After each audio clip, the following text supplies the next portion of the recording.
तो आप सभी का एक बार फिर से आपके अपने विश्वसनीय यूट्यूब चैनल पर। तो साथ ही जैसे ही आपको पता है कि हरियाणा राज्य के अंदर सीबीटी एग्जाम को लेकर जो है डेट शीट जारी कर दी गई है। 29 और 23 दिसंबर को जो सीबीटी परीक्षा जो है ली जानी है। तो सीबीटी परीक्षा के लिए जो है आपको जरूरी जो है गाइडलाइन जारी की गई है, जिन सभी की जो गाइडलाइन का आप सभी स्टूडेंट्स ने जो पालन करना है और उसी के अनुसार आपने अपना सीबीटी एग्जाम दे देना है। तो साथियों आपसे निवेदन करूंगा कि वीडियो को पूरा जरूर देखिएगा, क्योंकि जो गाइडलाइन जारी करी किए गए हैं डीएसटी के द्वारा, तो वो काफ़ी जो है इम्पोर्टेंट आप सभी के लिए। आप सभी को पता होना चाहिए कि क्या क्या चीज़ें आपकी जो सीबीटी एग्ज़ाम में आपको क्या करना है और क्या क्या चीज़ें होने वाली है आपके एग्ज़ाम के दौरान। तो साथियों वीडियो को जो है पूरा जरूर देखिएगा। अगर आप चैनल पर पहली बार आए तो चैनल को सब्सक्राइब कर लीजिए, साथ में बेल आइकन दबाना ना भूलिएगा, ताकि इसी तरह की लेटेस्ट अपडेट भी आपको आगे भी मेरे चैनल के द्वारा मिलती रहे। तो साथियों मैं आपका होस्ट इंजीनियर नरेश कुमार आप सबके लिए जो रेगुलर लेटेस्ट अपडेट लेकर आता हूं, चाहे वो छोटी हो या कोई बड़ी न्यूज़ हो। तो साथियों काफ़ी बच्चे को जो कमेंट आ रहे थे कि अदर स्टेट के एग्ज़ाम हमारे कब होंगे। तो साथियों जो जनवरी के अंदर जो आप बाकी जो अदर स्टेट है वो करवा सकता है आपके एग्ज़ाम। फिलहाल अभी सिर्फ हरियाणा के राज्य के अंदर जो सीबीटी एग्ज़ाम होने जा रहे हैं। लेकिन एक बात आपको जरूर कहूँगा कि जो सीबीटी एग्ज़ाम अब हो रहे हैं तो सेम प्रोसेस पूरा आपका भी रहने वाला है। तो आप जो अदर स्टेट के स्टूडेंट है जो कमेंट कर रहे थे, उनसे यही निवेदन करूँगा कि आप भी वीडियो को पूरा देखिए, क्योंकि सारे स्टेप जो अब हरियाणा राज्य के अंदर सीबीटी एग्ज़ाम में फॉलो किए जाएंगे तो वही सारे स्टेप आपके भी एग्ज़ाम में फॉलो होंगे। तो इसलिए बेहतर यही है कि आप भी जो है वीडियो को देखकर अपने जो है गाइडलाइंस जो फॉलो करनी है आपको, तो वो जो इस वीडियो में हम बता रहे हैं तो आपके भी बहुत काम की चीज़ है, तो आप पहले ही तैयार रहेंगे। और जो हरियाणा राज्य के लिए उनके लिए तो काफ़ी महत्वपूर्ण है, क्योंकि आगामी 29-30 दिसंबर को जो है एग्ज़ाम होने जा रहे हैं। तो ये लगभग फाइनल हो चुका है, शेड्यूल अभी आना बाकी है कि किस 29 तारीख को फर्स्ट ईयर का होगा या सेकेंड ईयर का, तो ये अभी कंफर्म होना बाकी है। तो जैसे कोई अपडेट आएगा तो उसके ऊपर मैं वीडियो बनाकर आपके सभी के बीच में जरूर आप सभी को अवगत करवाऊंगा। तो साथ ही चैनल के ऊपर अपना विश्वास बनाए रखें, क्योंकि मेरे द्वारा जो भी जानकारी दी जाती है सही व सटीक दी जाती है, और विद जो है प्रूफ ही देता हूँ मैं आपको। कोई भी बात बोलता हूँ तो चाहे उसका कोई लेटर हो या कोई मैसेज हो, तो सभी मैं आपको दिखाता हूँ। तो जैसा कि हमने आपको पहले भी दिखाया था कि पिछली वीडियो में जो आपको लेटर जो जारी किया गया था सीबीटी एग्ज़ाम को लेकर, तो वो भी हम आपको दिखाना चाहेंगे। तो ये देख सकते हैं जो हमने पिछली वीडियो में भी आपको लेटर दिखाया था कि यहाँ पर 29 व 30 दिसंबर को होने वाली सीबीटी परीक्षा बारे जो आवश्यक कार्रवाई करना सुनिश्चित करे तथा इस बारे में संबंधित छात्र व स्टाफ को भी अवगत कराने का कष्ट करे। तो देख सकते हैं कि लेटर में जो यहाँ पर साफ बोला गया है कि आपके 29 व 30 दिसंबर को आपके सीबीटी एग्ज़ाम होने हैं। तो उसके बारे जो गाइडलाइन जारी की गई तो वो आपको पूरी हम स्टेप बाय स्टेप पूरा एक एक पॉइंट को अच्छे से बताने वाले हैं। कोई भी आपको यूट्यूब चैनल इतना डीपली नहीं बताने वाला जो कि हम आज आपको बताने जा रहे हैं। तो वीडियो साथियों थोड़ा सा लंबा रहेगा, तो प्लीज़ पेशेंस रखिए और पूरी बारीकी से इसको समझिए। तो चलिए शुरू करते हैं। ये देख सकते हैं AITT कंप्यूटर बेस्ड टेस्ट सामान्य दिशा निर्देश छात्रों के लिए। तो इसमें बोला गया कि परीक्षा में 40 और 20 के जो प्रश्न पत्रों के साथ जो मल्टी चॉइस क्वेश्चन होंगे, जिसमें प्रत्येक प्रश्न जो आपके 2.5 अंक के होंगे, और परीक्षा की अवधि जो लगभग 3 घंटे रहने वाली है। तो उसके अंदर जो आपके तीनों ही आपके थ्योरी के प्रश्न भी होंगे, आपके इम्प्लॉयबिलिटी स्किल के, वर्कशॉप कैलकुलेशन एंड साइंस के फर्स्ट ईयर के। अगर सेकेंड ईयर की बात करें तो आपका थ्योरी का और वर्कशॉप कैलकुलेशन साइंस का इकट्ठा ही पेपर होगा, एक साथ ही होगा और एक दिन ही होने वाला है। ये आप गौर कीजिएगा कि आपके थ्योरी और वर्कशॉप कैलकुलेशन का साइंस का पेपर एक साथ एक ही दिन होगा। इसी तरीके से फर्स्ट ईयर के जो पेपर होंगे थ्योरी का, workshop calculation science and employability skill का, तो उनका भी एक ही दिन रहेगा। और जो नॉन इंजीनियरिंग ट्रेड है उनका जो है थ्योरी और इम्प्लॉयबिलिटी स्किल का, उनका भी एक ही दिन रहने वाला है। तो यहाँ पर जो क्वेश्चन दिए गए हैं अभी आपको कि जो थ्योरी का पेपर होगा उसमें आपको 40 क्वेश्चन मिलेंगे, 100 मार्क का रहेगा और 1.5 घंटे का समय उसमें रहेगा।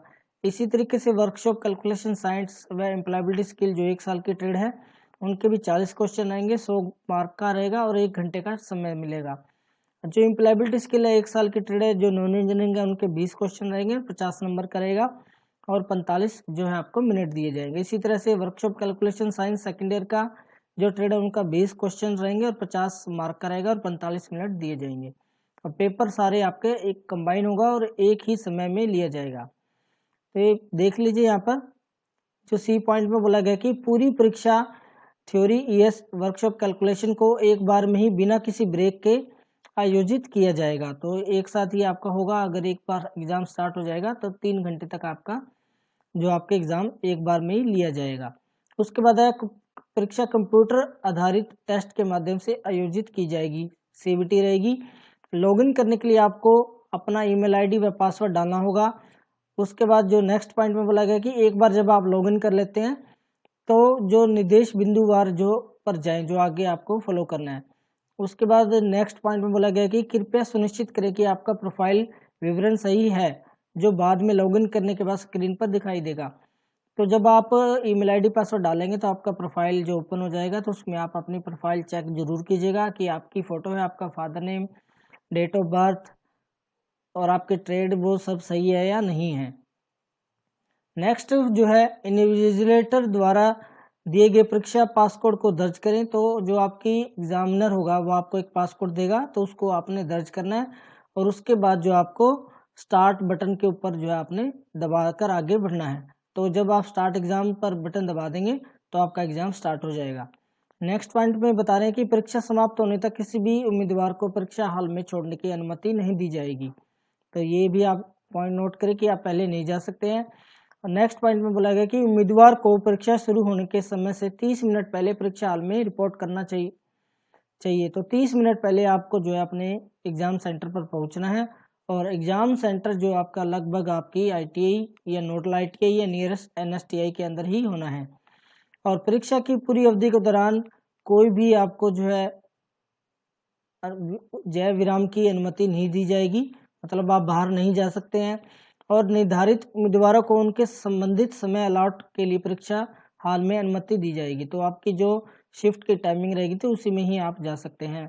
और उम्मीदवारों को जो है अटेंडेंस शीट के ऊपर हस्ताक्षर करना अनिवार्य है, तो ये ध्यान रखिएगा अटेंडेंस शीट पर आपने साइन जरूर करने हैं।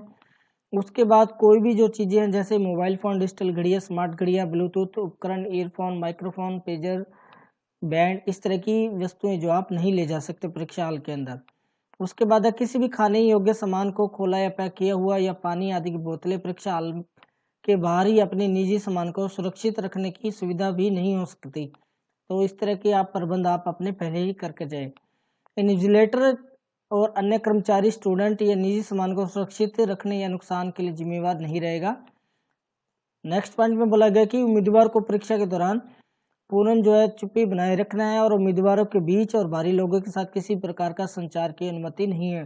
तो आसपास के छात्रों के साथ भी आप जो है बातचीत नहीं कर सकते और कोई भी आपने अभद्र व्यवहार किया तो आपको परीक्षा से वंचित कर दिया जाएगा। तो इस बात का खास ध्यान रखना आपने। नेक्स्ट में बोला गया कि उम्मीदवार को परीक्षा स्थलों पर एक शांत व अनुशासन तरीके से छोड़ना चाहिए और अथॉरिटी की अनुमति के बिना परीक्षा स्थल से कोई भी उपकरण या स्टेशनरी नहीं निकाला जाना चाहिए।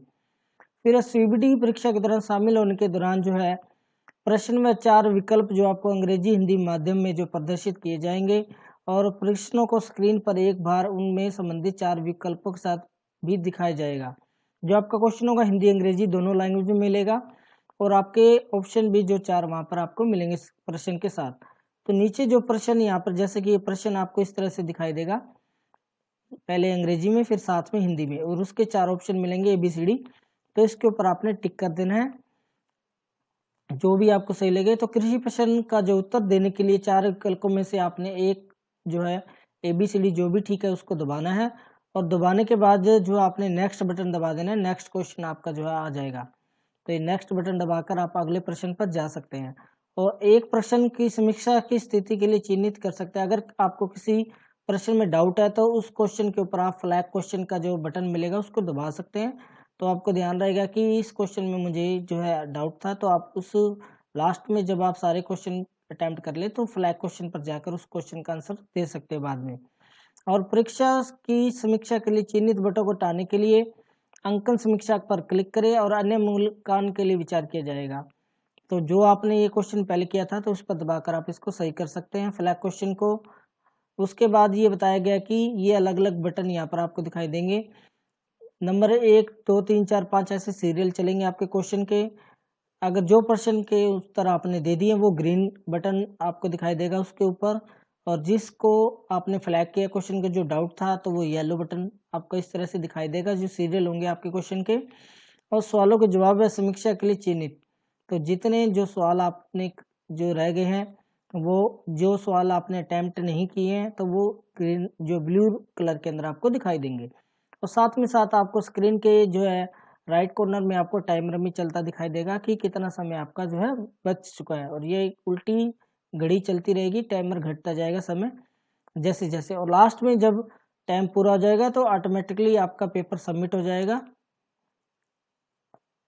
और ये बोला गया कि टच स्क्रीन के शीर्ष पर जो प्रश्न पैलेट बेहतरीन ढंग से जवाब देने के लिए सवालों को चुनने के लिए इस तरह से ये आपके जो क्वेश्चन में मान लो आपके 25 क्वेश्चन है, तो इसमें ये देखिए कि ये अलग अलग कलर कोडिंग में आपको दिखाया गया। जैसे कि मैंने बोला था कि जो क्वेश्चन आपने नहीं किए वो ग्रीन में दिखाई देंगे, और जो आपने हल कर दिए वो सॉरी जो है ब्लू में दिखाई देंगे। जो क्वेश्चन आपने अटेम्प्ट नहीं किए, जो क्वेश्चन आपने कर दिए वो आपको ग्रीन में, और ये येलो वाले आपके फ्लैग वाले क्वेश्चन होंगे।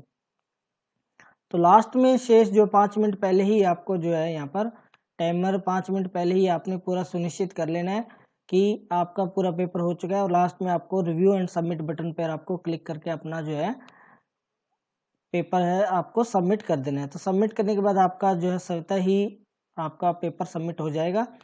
तो ये पूरा जो है यहाँ पर डाटा दिया गया कि किस तरीके से जो आप कर सकते हैं। अगर आपने रिव्यू और सबमिट नहीं किया है तो टाइमर खत्म होने के बाद आपका जो है पेपर ऑटोमेटिकली सबमिट हो जाएगा, और आप कुछ भी नहीं कर पाएंगे। तो समय रहते जो है आप अपना क्वेश्चन पेपर कर लीजिए, रिव्यू कर लीजिए इसको।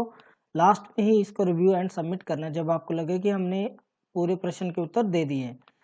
तो साथियों पूरा हमने जो है परीक्षा की जो गाइडलाइन जारी की, क्या कुछ करना है, कैसे रहने वाला आपका सीबीटी एग्जाम, तो ये पूरा जो गाइडलाइन है वो सभी छात्रों के ऊपर लागू होता है। तो जितने भी अदर स्टेट के छात्र हैं तो वो भी इस चीज़ को जो गौर फरमाएं, क्योंकि उनके ऊपर भी ये सारी गाइडलाइन जारी होने वाली है आने वाले समय में जब उनका सीबीटी एग्जाम होगा। तो फिलहाल तो हरियाणा राज्य के अंदर जो है अभी घोषणा कर दी गई है कि 29-30 से जो दिसंबर को सीबीटी परीक्षा होनी है। तो बाकी छात्रों की भी जल्द ही जो है स्टेट जो है आपके सीबीटी एग्जाम कंडक्ट करवाने जाएगा जनवरी के अंदर। तो साथियों वीडियो अच्छा लगा तो लाइक शेयर कर दीजिए। अगर आपने अभी तक चैनल को सब्सक्राइब नहीं किया तो सब्सक्राइब कर लीजिए, बेल आइकन दबा लीजिए ताकि इसी तरह की लेटेस्ट अपडेट हमारे चैनल के द्वारा आपको रेगुलर मिलती रहे। और साथियों वीडियो के डिस्क्रिप्शन बॉक्स में आपको हमारे चैनल का टेलीग्राम ग्रुप लिंक मिल जाएगा, तो उसे ज्वाइन कर लीजिएगा। वहाँ पर आपको ये गाइडलाइन आपको पीडीएफ में मिल जाएगा। तो साथियों चैनल के साथ अपना प्यार बनाए रखें, विश्वास बनाए रखें, सही व सटीक जानकारी के लिए चैनल के साथ बने रहिएगा। मिलेंगे अपनी नेक्स्ट वीडियो में एक और लेटेस्ट अपडेट के साथ। तब तक अपना और अपने परिवार का ख्याल रखिएगा। धन्यवाद साथियों।